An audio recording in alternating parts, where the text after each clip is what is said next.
കേരള നിയമസഭയിലേക്കുള്ള തിരഞ്ഞെടുപ്പ് കഴിഞ്ഞു. മെയ് 4-ന് ഫലപ്രഖ്യാപനവും നടന്നു കഴിഞ്ഞു. കോൺഗ്രസിന്റെ നേതൃത്വത്തിലുള്ള മുന്നണിക്ക് 102 സീറ്റുകളാണ് ലഭ്യമായിട്ടുള്ളത്. മൃഗീയമായ ഭൂരിപക്ഷം. ഇന്നേക്ക് 9 ദിവസം കഴിഞ്ഞിരിക്കുന്നു. ഇതിൽ മുഖ്യമന്ത്രിയായിട്ട് ആര് വരണം എന്ന് തീരുമാനിക്കാൻ ഹൈക്കമാൻഡ് മുതൽ ഇനി അടിയിലത്തെ കമാൻഡ് വരെ ചർച്ചകൾ നിരവധി നടന്നു. എങ്ങുമെങ്ങും എത്താതെ അനിശ്ചിതത്വത്തിൽ സംഗതികൾ കുഴഞ്ഞു വീണ് കിടക്കുന്നു. അടുത്ത കാലത്തെങ്ങും കോൺഗ്രസിന്റെ മുഖ്യമന്ത്രി ആരായിരിക്കണമെന്ന് തീരുമാനിക്കാൻ ഇവർക്ക് കഴിയില്ല. 3 അതിശക്തന്മാരാണ് പടപൊരുന്നത്. അതില് വി.ഡി. സതീശനാണ് UDF-നെ തിരഞ്ഞെടുപ്പിൽ നയിച്ചത് എന്നുള്ള അവകാശവാദം.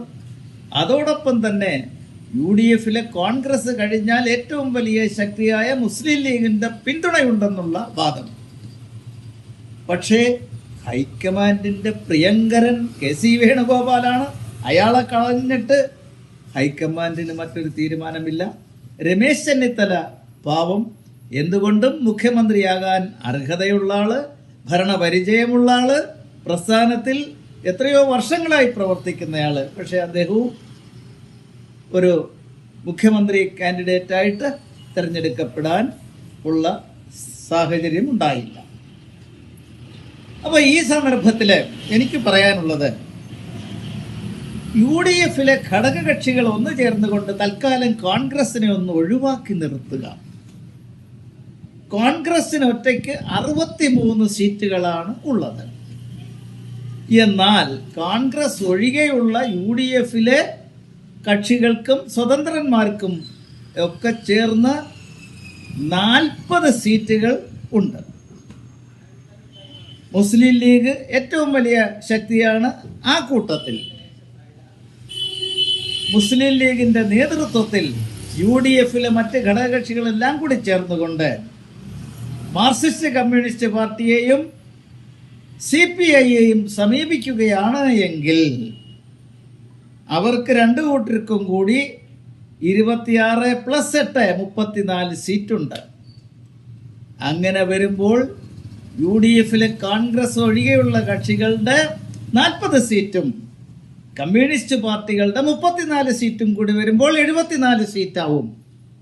അങ്ങനെയെങ്കിൽ കമ്മ്യൂണിസ്റ്റ് പാർട്ടികളും കോൺഗ്രസ് ഒഴികെയുള്ള UDF-ലെ കക്ഷികളും ചേർന്നാൽ ഭരണം നടത്താനുള്ള ഭൂരിപക്ഷം ഉണ്ടാകും. അതിനുവേണ്ടി മുസ്ലിം ലീഗ് മുൻകൈയെടുക്കണം. അതല്ലെങ്കിൽ ഈ സന്ദർഭത്തിൽ മാർക്സിസ്റ്റ് കമ്മ്യൂണിസ്റ്റ് പാർട്ടി മുന്നോട്ട് വരണം. അവരാണ് അത് കോൺഗ്രസ് കഴിഞ്ഞാലുള്ള ഏറ്റവും വലിയ കക്ഷി. അവർക്ക് കോൺഗ്രസ് ഇതര UDF-ലെ കക്ഷികളുടെ പിന്തുണയുണ്ട് എന്ന് വന്നാൽ അവർക്ക് മന്ത്രിസഭ രൂപീകരിക്കാനുള്ള ഭൂരിപക്ഷം ഉണ്ടാകും. അങ്ങനെ 74 സീറ്റുകൾ അവർക്ക് വരും. പിന്നെ ഭാരതീയ ജനതാ പാർട്ടിയുടെ 3 സീറ്റുകളുണ്ട്. വേണ്ടി വന്നാൽ അവരുടെ സഹായവും കൂടി തേടാവുന്നതേ ഉള്ളൂ.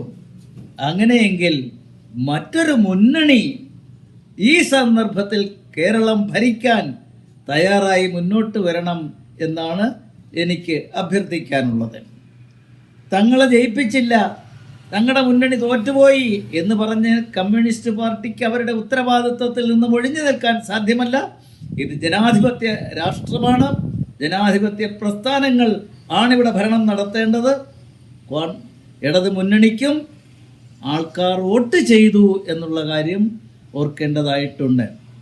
കോൺഗ്രസിന് മാത്രമല്ല, വലതു മുന്നണിയിലെ കക്ഷികൾക്ക് വോട്ട് ചെയ്തത് കോൺഗ്രസ് ഒഴികെയുള്ള കക്ഷികൾക്കും കൂടിയാണ് വോട്ട് ചെയ്തത്. അതുകൊണ്ട് കോൺഗ്രസ് ഇതര രാഷ്ട്രീയ പ്രസ്ഥാനങ്ങളും ഇൻഡിപെൻഡന്റ് ആയിട്ടുള്ള ആൾക്കാരും കമ്മ്യൂണിസ്റ്റ് പാർട്ടിയും കൂടെ ചേർന്ന് യോജിച്ച് കേരളത്തിൽ ഒരു ഉറച്ച ഭരണം സംജാതമാക്കുവാൻ ഉള്ള പ്രവർത്തനം അടിയന്തരമായി ഉണ്ടാകണമെന്നാണ് എനിക്ക് ഈ സന്ദർഭത്തിൽ ആ പ്രസ്ഥാനങ്ങളോട് അഭ്യർത്ഥിക്കാനുള്ളത്.